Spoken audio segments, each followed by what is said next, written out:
solusyon. Marami na tayong nagawa, marami pang magagawa. Shell, third floor, Dumasapal Building. Hi! Bye-bye, Liloy. Dumasapal. Dumasapal? Nagka-require sila ng special care. Pero, Nakaya ako. Well, thanks to the MSD capsule na verified with alpha, beta, o gamma nutrients. Kauban ng pag-exercise o proper diet. MSD helps me accomplish my daily activities. MSD, hindi ko believe. Wala kang paalala ang MSD capsule na hindi ka mo at hindi ka gagawin. James. Russell.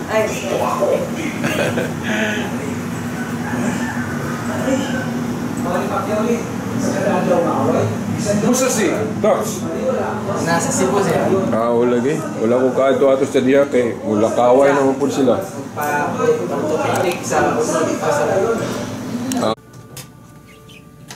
Sa ngalan ng Ama, ng Anak at ng Espiritu Santo.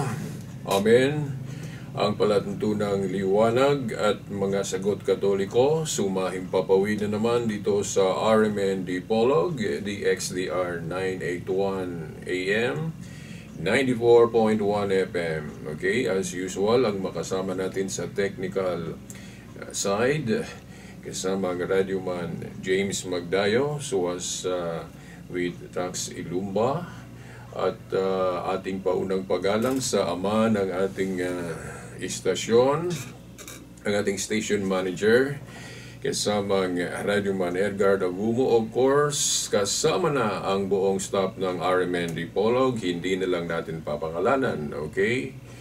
At huwag nating kakalimutan ang ama ng ating Diocese of Dipolog, ang ating obispo, kasama ang mga kaparian na tumulong sa kanya sa gawaing pastoral. Okay, ating paggalang sa kanilang lahat. At sa inyong mga nakikinig ngayon sa radio, sa 94.1 FM at sa AM 981, aking paggalang pa din sa inyo. Okay, mga Katoliko at hindi Katoliko. Okay, Happy Lord's Day at Pete Senior. Okay, ating ginugunita ngayon ang ating kapistahan sa Balaang Bata o Banal na Bata. Okay, mababasa natin ito sa Lucas 1:35. Okay, meron kasing nagtatanong saan ba daw mabasa sa Biblia ang Santo Niño. Of course, hindi ito mabasa sa ating Bibliang Bisaya o Tagalog o Ingles. Kung ating gamitin ang salitang Espanyol. Okay. Santo Niño. Hindi kasi Bisaya, hindi kasi Tagalog, hindi kasi Ingles. Ang salitang Santo Niño. Okay. Santo Niño, i-translate muna natin bago mabasa ito sa Biblia. Okay, ng letra por letra.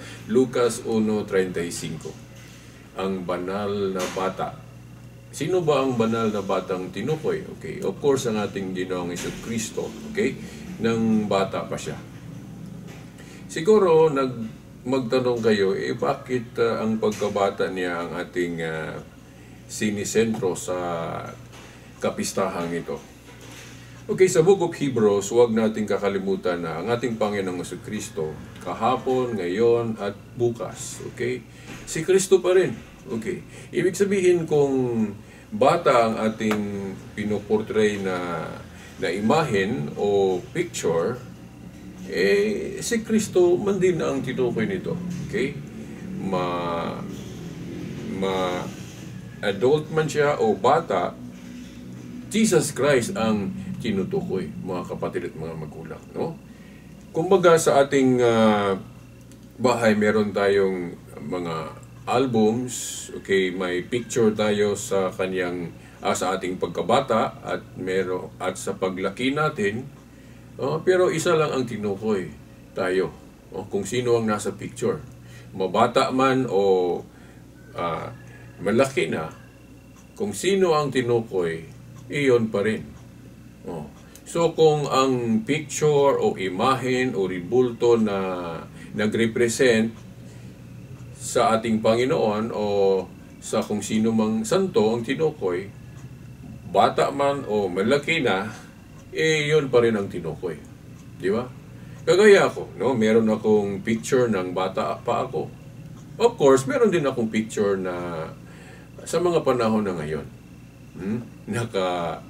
naka-portray mga kapatid at mga magulang. Okay, bakit ba natin dapat pag-isahan ang ganitong debosyon, no? By the way, mga kapatid at mga magulang, ang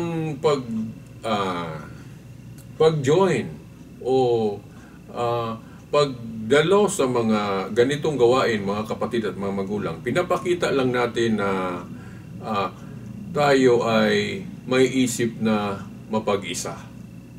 Mapag-isa, no? Dahil turo namang Kristiyano ang pagkakaisa. Diba? Kung baga sa eskwelahan o sa mga school natin, bakit may uniform tayo? No? May uniform ang ating school, no? Dahil pinapakita natin ang ating kaisahan. Kapag ganito ang uniform natin, ano ang kulay, ano ang marka, okay, same. O katulad sa mga classmates natin, ganun din ang ating uniform. Ibig sabihin, nagkakaisa tayo. Uniformity. Okay. Ganun din, sa ating paniwala, meron tayong mga debosyon.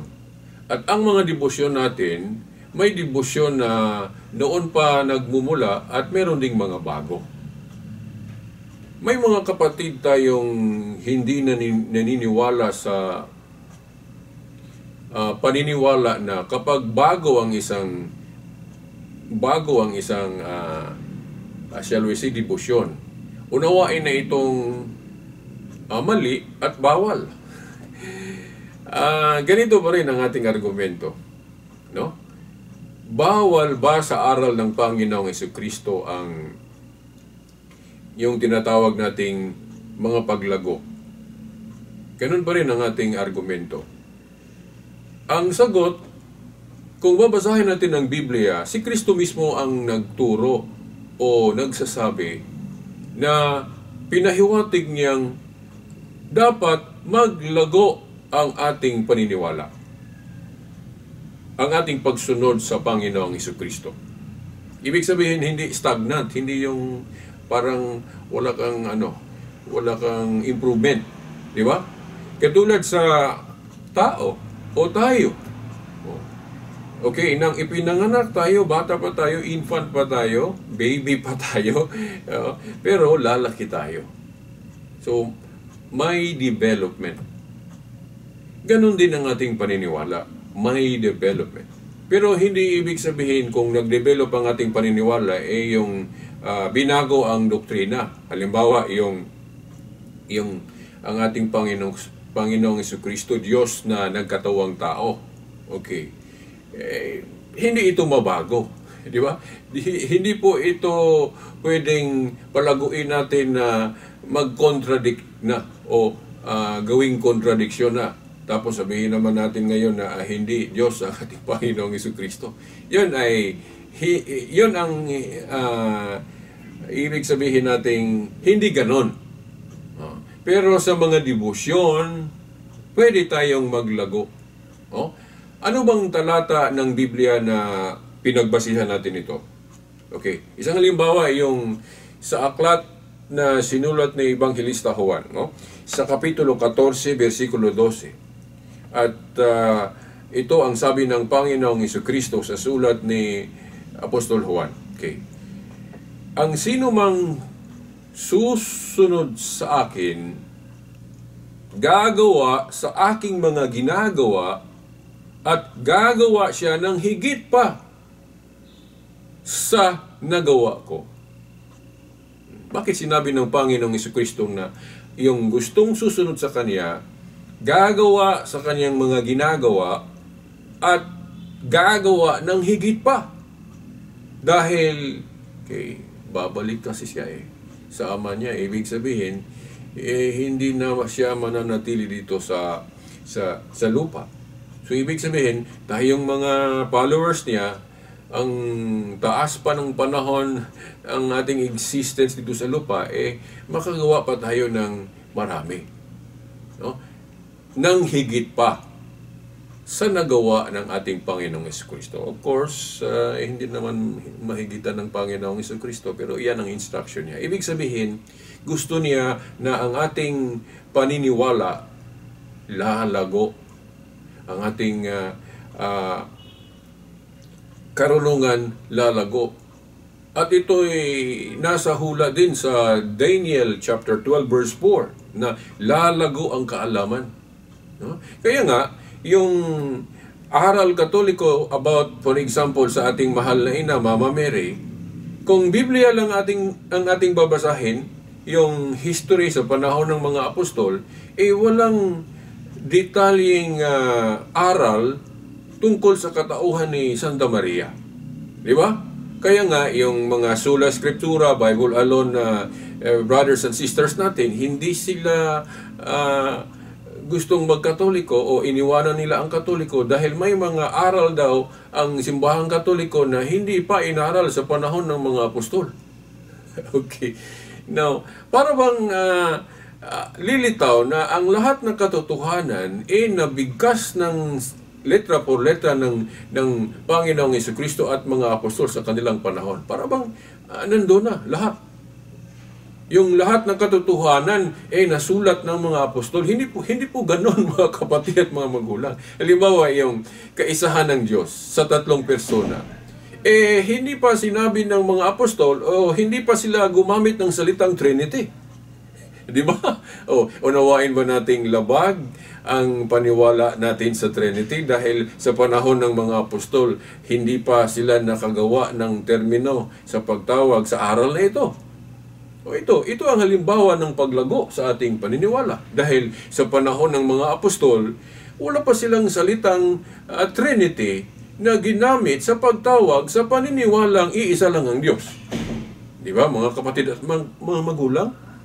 Pero sa ngayon, ang daming naniniwala sa Catholic teaching na ito, na pangalanan natin ito ng Trinity, Holy Trinity.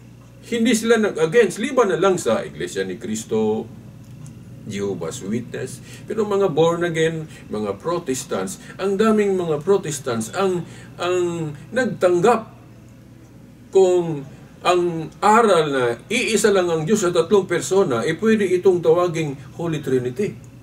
Hindi sila against. Kahit na ang mga Seventh-day Adventist brothers and sisters natin, naniniwala sila sa Trinity. Pero alam nilang hindi mabasa ang salitang ito. Ito ang halimbawa sa paglago sa ating pananampalataya na hindi against sa Biblia. Di ba? Itong kapistahan natin ngayon sa banal na bata o Santo Niño. Of course, kung babasahin natin ang Biblia, wala pang ganun. Wala pang pagsinulog. Di ba? Dahil huli na itong na-develop. Itong sinulog. Pero hindi ito salungat sa Biblia. Dahil ano ba ang sinulog, mga kapatid at mga magulang? Worship dance. Worship dance. Pagsamba sa pamamagitan ng sayaw.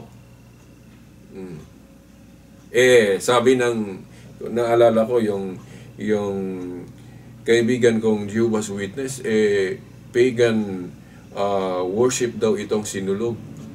Dahil ang mga pagano daw ay may ganong practice. Yung sasayaw sila sa Diyos-Diyusan nila, sa harap ng Diyos-Diyusan nila. Now, ang ating paliwanag, sagot naman niyan, nagawa nila yung tinatawag na fallacy of equivocation. Fallacy of equivocation. Kung nag-aaral kayo ng argumentation and debate, malalaman ninyo ito. Pero kung hindi pa ninyo alam kung ano ang fallacy of equivocation, yung pinagsama mo ang hindi katulad. Pinagtulad mo ang hindi katulad. Yun ang nagawa ng mga Jehovah's Witness at yung iba pang mga samahan na nag-aakusa sa devosyong sinulog, no? nating mga Katoliko. Ang accusation nila, pagan worship o pagan na sayaw daw ang sinulog. Dahil ang mga pagano ay ganon din, sumayaw sa harap ng kanilang mga Diyos-Diyusan. Okay. Now, ano ang kaibahan? Ano ang justification natin na hindi dapat gawing katulad ang sinulog sa pagan worship, sa kanilang pagsayaw sa harap ng kanilang mga Diyos-Diyusan? Ito ang malaking kaibahan.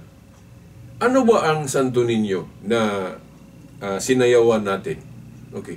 Ang Santo Niño ay yung bata pa ang ating Panginoong Jesucristo. Yung banal na bata na binanggit sa Luke chapter 1 verse 35. Basahin niyo ang nasulat sa aklat ni Lucas, kapitulo 1, versikulo 35. Binanggit ang Holy Child. Kaya nga may hospital tayong ina-attribute nito, Holy Child. No? Kung magpunta kayo sa Dumaguete, di ba may hospital na pinangalan ng Holy Child? Okay. Si Jesus Christ ang tinukoy sa ating Santo Niño. Paano ba maging pagan ang ating practice, ang ating debosyon na ito? Na ang tinukoy natin sa pagsamba, no? Ang tinutumbok natin, hindi yung Diyos-Diyusan. Ang ating Panginoong Jesucristo, yung rebulto, representation lang ito. Hindi ito ginawang Diyos o Diyos-Diyusan. Ito ang mali sa ating mga kapatid na hindi Katoliko. Dahil yung Santo Niño daw na rebulto, Diyos-Diyusan. Bakit Diyos-Diyusan? Hindi ba totoong Diyos si Kristo? Diba mga kapatid at mga magulang? Ano ang definisyon sa salitang Diyos-Diyusan? Yung naniwala ka na Diyos iyan o ang isang bagay na hindi totoong Diyos. Yun ang Diyos-Diyusan. Yung rebulto natin na Santo Niño, hindi ito Diyos-Diyusan. Dahil unang-una, representation lang ito sa tunay na ano ang tinumbok sa Santo Niño? Yung bata pa ang ating Panginoong Jesucristo. Yung nabuhay pa. No? Noon, mga kapatid at mga magulang. Dahil yung rebulto natin, yung imahe natin, yung representation lang ito. Katulad ito sa ating bayani. Yung makikita natin sa ating plaza, si Dr. Rosso Rizal, monument lang iyon. Hindi iyon mag-move. Okay? Hindi ito, sa Bisaya pa, dili mulihok. Cannot move. Oh? But ang tinukoy nito, yung si Rizal ng buhay pa. Mga kapatid at mga magulang. Iba kasi yung picture, iba din yung tinukoy sa picture. Diba? Yung Santo Niño natin na rebulto, representation lang. Di ba, mga kapatid at mga magulang, hindi naman bawal sa Biblia ang representation. Ang konkretong halimbawa nito, yung mga keruben sa langit. May representation dito sa lupa. Si Moises pinagawa nito, mga kapatid at mga magulang. Basahin ninyo ang Exodus Kapitulo 25, versikulo 17 hanggang 22. Kung bawal ang representation, bakit si Moises pinagawa ng Diyos ng representation? Rebulto ng keruben, mga kapatid at mga magulang, babasahin ninyo ang Ezekiel 41, versikulo 17 hanggang 22. Sa ibabaw ng kaba ng dipan, yung Old Ark of the Covenant, na pinagawa ng Diyos kay Moises ng dalawang rebulto ng keruben. Ano ba yung keruben? Mga anghel.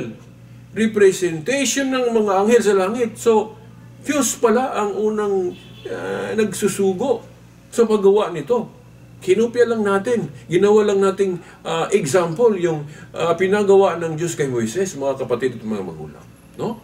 So, again, kung sasabihin ng ating mga kapatid na Jehovah's Witness na yung Santo Niño natin na debosyon, katulad sa ginawa ng mga pagano sa kanilang pagsamba sa kanilang mga Diyos-Diyusan, na sasayaw sila sa harap ng mga ito, yung Diyos-Diyusan.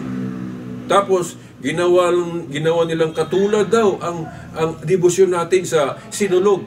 Dahil sasayaw tayo sa harap ng rebulto. Sino ba ang tinukoy sa rebulto natin? Diyos-Diyusan ba? Diyos-Diyusan ba ang ating Panginoong Jesucristo? Mga kapatid at mga magulang? Di ba? Kung tutuusin, blasphemy ang kanilang nasa isip. Kanilang pagtuligsa sa atin dahil ginawa nilang Diyos-Diyusan ang isang totoong Diyos. Now, hindi natin sinabi na yung rebulto ang Diyos. Di ba? Dahil hindi naman Diyos yung rebulto. Representation lang. Di ba mga kapatid, mga magulang? Si Rizal, iba yung Rizal na tinukoy na buhay noon at iba din yung rebulto niya o monument niya na makikita natin sa ating plaza. Di ba? Iba ang representation. Iba din yung tinukoy. Pero yun ang tinukoy, mga kapatid at mga magulang. Ganon din ang rebulto natin na Santo Niño. Representation ito sa ating Panginoong Jesucristo ng bata pa. Di ba? Ikaw naman siguro, protestante ka. Meron naman siguro ikaw larawan, di ba? Nung bata ka pa. Di ba? Dahil hindi naman kayo against sa mga pictures, yung mga representation natin. Di ba? Mga kapatid at mga magulang. Ganun din. So, yun, no? Magkaiba ang debosyon natin sa Santo Niño at yung ginawa ng mga pagano. Ulitin ko, dahil ang sayaw nila,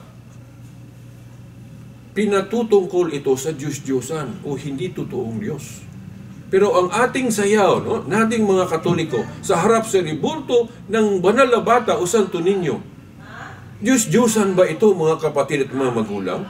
Siguro mangging Diyos-Diyosan ito kung yung rebulto ang inisip nating Diyos. Pero hindi ganon. Yung rebulto, representation lang. Ang tinukoy sa rebultong Santo Niño, yung bata pa ang ating Panginoong Jesucristo, na mabasa natin litra por letra sa Lucas 1:35, yung Holy Child, banal na bata, mga kapatid at mga magulang. At wala namang pagbabawal sa loob ng Biblia sa debosyon na ito, mga kapatid at mga magulang. Now, tanggap natin kapag sabihin nilang huli na itong na-develop. Yes, dahil hindi naman bawal. Dahil kung bawal ang paglago na katulad nito, hanapan ko kayo ng bersikulo sa Biblia. Anong bersikulo sa Biblia ipinagbawal yung Santo Niño? Rebultong Santo Niño. Imahe na Santo Niño. Wala kayong mabasa, mga kapatid at mga magulang. So, kung gawin ninyong bawal iyan, ibig sabihin, linabag nyo ang sarili ninyong aral, ang sarili ninyong aral na Bible alone, linabag ninyo. Di ba? Dahil walang kahit na isang bersikulo sa Biblia na nagbabawal sa ganito, yung Santo Niño at sa debusyong ito. May halimbawa naman sa Biblia, yung tinawag nating worship dance, yung si David noon.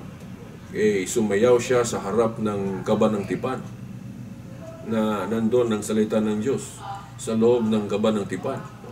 Ganun din, yung sayaw natin, sinayawan natin yung personal word of God. Si Jesus Christ din, dahil yung Santo Niño personal word of God, yan mga kapatid at mga magulang. No? Wala na akong oras. No? Okay. Ang dami pa sanang sasabihin ko sa paksang ito, mga kapatid at magulang. No? Pero sundan niyo sa susunod na linggo kapag matalakay din natin ito o sa susunod na taon naman kung tatalakayan natin ang paksang Santo Niño. Okay. Uulitin natin, bago o huli na itong na-develop pero hindi bawal. At may authority naman ang totoong iglesia sa paggawa nitong debosyon na ito. Yung binding and loosing authority na ating mababasa sa Mateo 18:18. And for the sake of unity, dapat tayong magkakaisa sa debusyong ito. Oh? Dahil ang pagkakaisa gusto ng ating Panginoon. Hindi idya-idya. Idya-idya, mga kapatid at mga magulang. So hanggang sa susunod na linggo, ito pa rin ang kapatid na Silbert, sa ngalan ng Ama, ng Anak at ng Espiritu Santo. Amen. RMN. Kakaisa ay solusyon. Marami na tayong nagawa. Marami pang Chel, magagawin din sa third floor, Dumasapal Building. Hi! Bye-bye, Liloy. Basta ka sa stand of model. Dumasapal. Is not easy, especially having a special child. Kaya ka-require sila ng special care. Pero, Ay, nako. Well, thanks to MC Capsule na verified with alpha, beta, o gamma nutrients, kauban ng pag-exercise o proper diet. MS3 helps me accomplish my daily activities. MS3, hindi ko believe. kapsulo ng gamot at hindi gagawin ng James. gamot sa anuman sa sakit. Russell.